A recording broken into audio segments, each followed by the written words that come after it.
ሰላም ጤና ይስጥልን ተመልካቾቻችን ከአንከር ሚዲያ ዝግጅት ክፍል ያክብሮ ሰላምታችን እናቀርባለን። ዜናዎችን ይዤ መጥቻለሁ። መሳይ መኮንን ነኝ። በተለያዩ የሀገሪቱ አካባቢዎች ግጭቶች መበራከታቸው ተገለጸ።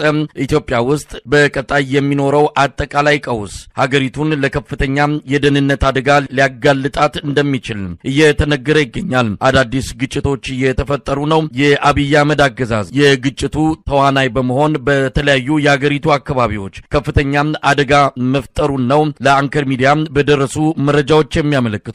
ከአርባ ምንጭ ወደ ኮንሶ የሚወስደው መንገድ ተዘግቷል። በአካባቢው በተፈጠረ ግጭት በርካታ ሰዎች ቀያቸውን ጥለው እየተሰደዱ እንዳለም የደረሰን መረጃ ያመለክታል። ከነገሌ ቦረና ከተማ ወደ ሞያሌ የሚወስደው መንገድ ከተዘጋ ከ3 ወር በላይ እንደሆነና ህብረተሰቡ ከፍተኛ ችግር ውስጥም እንዳለ ይነገራል። በጋምቤላ መከላከያ ሰራዊቱ የተሳተፈበት ዘረፋና ቅሚያ በየጊዜው እየተካሄደ እንዳለ የክልሉ መንግስት ሳይቀር በመግለጫ ያሳወቀው መሆኑ የሚታወስ ነው። በቤኒሻንጉልም እንደዚሁ በተለያዩ ቦታዎች የሰዓት እላፊ ገደብ በማወጅ ከፍተኛ የጸጥታ ቁጥጥር እየተካሄደ ሲሆን ሰላማዊ ዜጎች እየተገደሉ እንዳለም ይነገራል። ሀገሪቱ በየአቅጣጫው ቀውስ ውስጥ መሆኗን መረጃዎች እያመለከቱ ነው። ህዝባዊ እምቢተኝነት በተለያዩ አካባቢዎችም እየተቀሰቀሰ ይገኛል። በአፋር ክልል ገዋኔ ውሃ ጠማን፣ ምግብ እርቦናል ያሉ የገዋኔ ወረዳ ነዋሪዎች ለሶስተኛ ቀን አደባባይ ወጥተው መንገድ በመዝጋት ተቃውሟቸውን እየገለጹ እንደሚገኙ የሚታወስ ነው። በአጠቃላይ ሀገሪቱ በከፍተኛ ቀውስ ውስጥ ልትናጥ ከጫፍ ላይ መድረሷንና አገዛዙ ምንም መፍትሄ ማምጣት እንዳልቻለም እየተነገረ ይገኛል።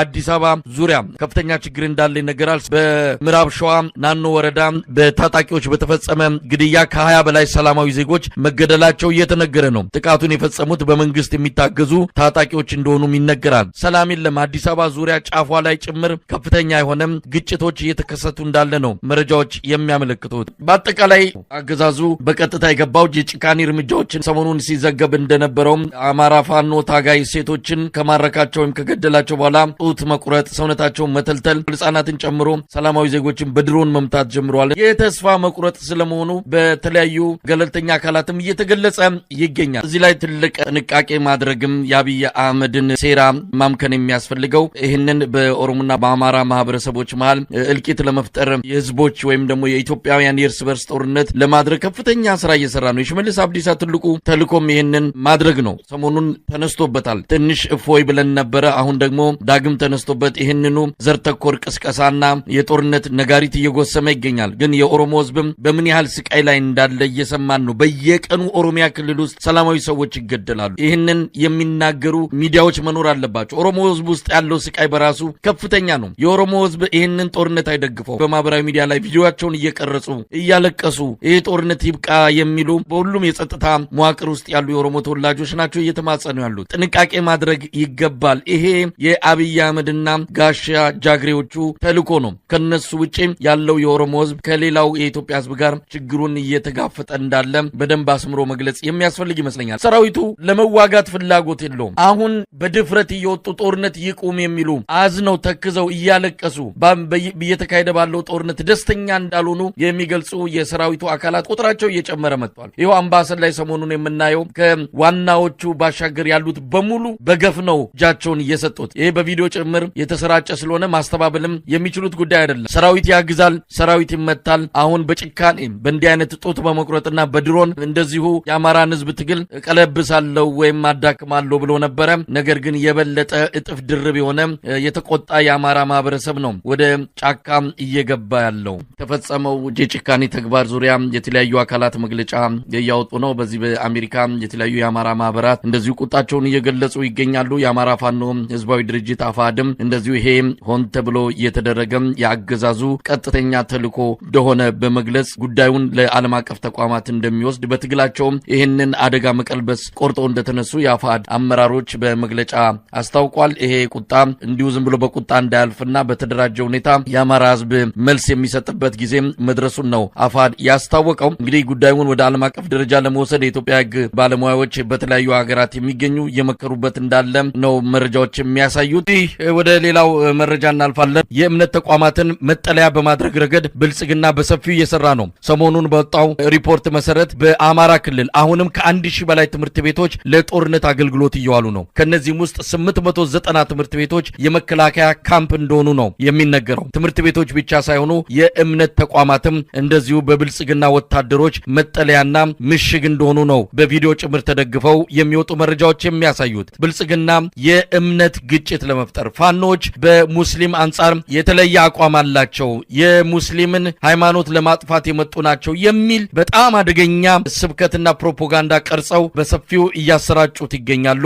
የኢትዮጵያ ሕዝብ ጥንቃቄ ማድረግ አለበት። ፋኖች ውስጥ ሙስሊም፣ ፋኖች ውስጥ ክርስቲያን፣ ፋኖች ውስጥ ኦሮሞም፣ አማራም ትግሬም ያሉበት እንደሆነ መግለጽ የሚያስፈልግ ይመስለኛል። ትልቁ ነገር የእምነት ተቋማት የጦርነት አውድማ መሆን የለባቸውም ነው። የአብይ አህመድ አገዛዝ ትምህርት ቤቶችን፣ የጤና ተቋማትን፣ የእምነት ተቋማትን የሰብአዊ ጋሻ አድርጓቸዋል፣ መደበቂያ አድርጓቸዋል። እዚያ ሆኖ ነው የሚተኩሰው። የፋኖ ተዋጊዎች በእምነቱም የጠነክሩ ናቸው፣ በእስልምናም በክርስትናውም።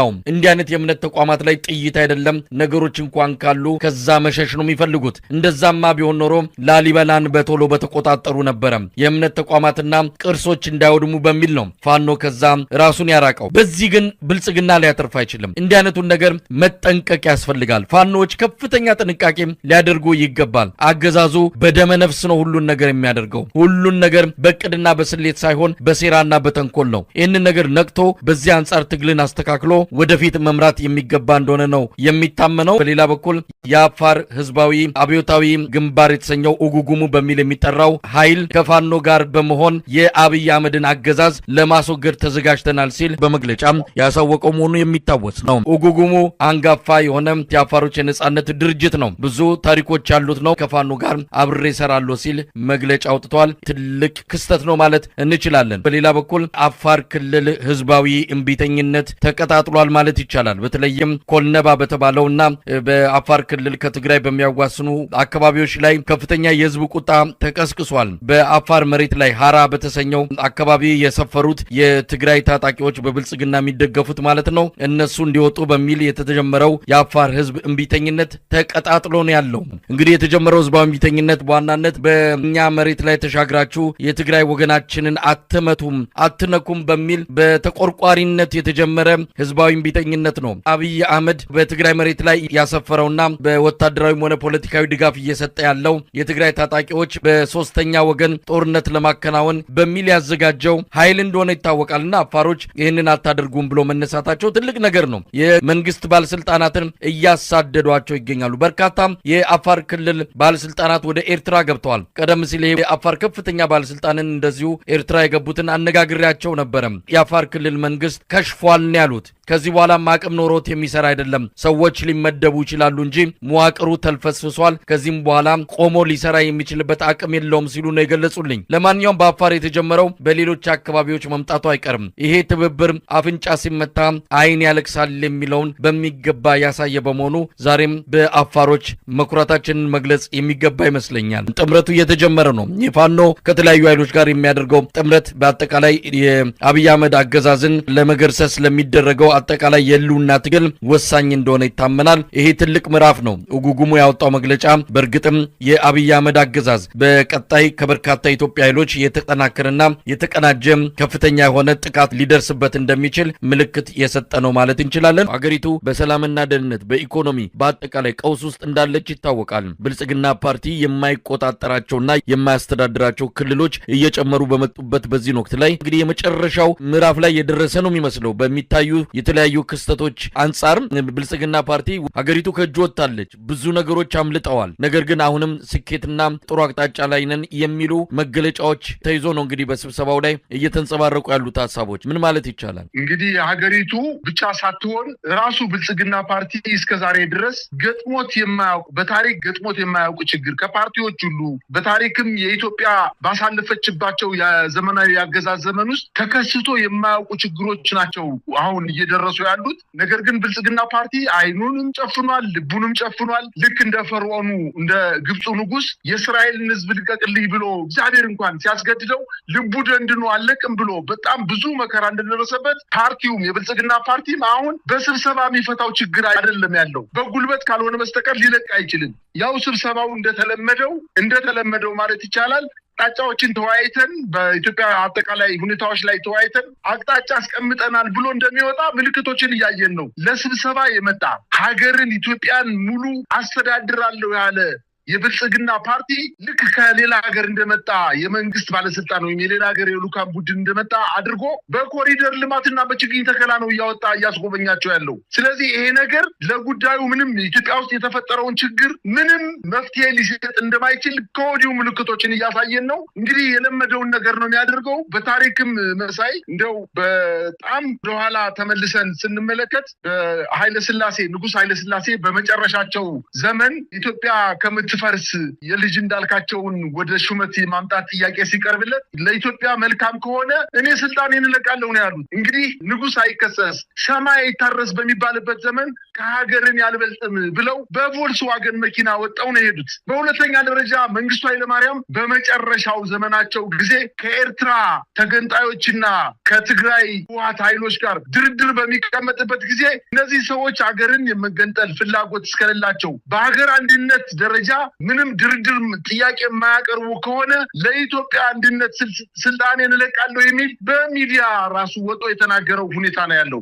ብልጽግና ስርዓትና በተለይ በዋናነት ፓርቲውን የሚመራው ጠቅላይ ሚኒስትሩ ግን ከስልጣኑ ሌላ ኢትዮጵያን በምንም ተአምር አስቀድሞ አያውቅም፣ በታሪክም እንደተመለከት ነው። ስለዚህ እያደረጉ ያሉት ስብሰባ ውጤቱ ከወዲሁ የሚገመት ነው ማለት ይቻላል። እንግዲህ ይሄ ስራ አስፈጻሚ በኮሪደር ልማት ጉብኝት ራሳቸው ቀን ተሌሊት የሚያድሩበት የሚውሉበት የኮሪደር ልማት ወይም የችግኝ ተከላ ብሎ የሚዞሩበት አካባቢ ለ2 ዓመትና ለ1 ዓመት ሲሰሩት የነበረውን ስራ ራሳቸውን እንደ ጉብኝቱ ለማስወጣት የሀገሪቱ አጠቃላይ ወታደራዊ ክሳራ፣ የረሃብ አደጋ፣ የአንድነቱ የኢትዮጵያው የነበረው የአንድነት ጥንካሬ ላልቶ ባለበት በዚህ ሰዓት ኢትዮጵያ ዛሬ ትፍረስ ነገ ትፍረስ እየተባለ